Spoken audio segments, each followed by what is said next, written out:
அத்தை பலாப்பழம் அப்படியே சாப்பிட்டுக்கலாம் இல்லைங்க, ஏங்கிட்ட அறுக்குறீங்க? இது முக்கா பழத்துல நம்ம தெரியாம அறுத்துட்டாங்க பிரியா. இதை வேஸ்ட் பண்ண முடியாது. இதை வச்சு ஒரு பொரியல் தான் நம்ம பண்ண போறோம். சரிங்க. பொடி பொடியா அறுத்துக்கலாம்.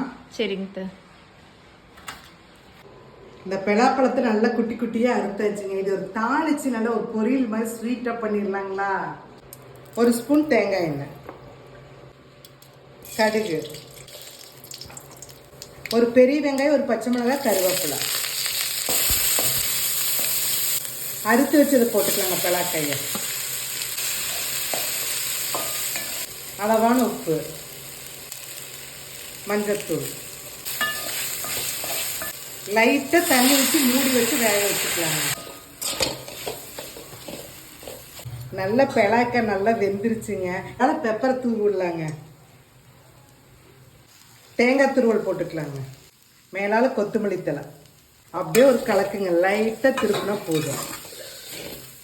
ஒரு டேஸ்டியான பலாப்பழ பொரியல் ரெடி.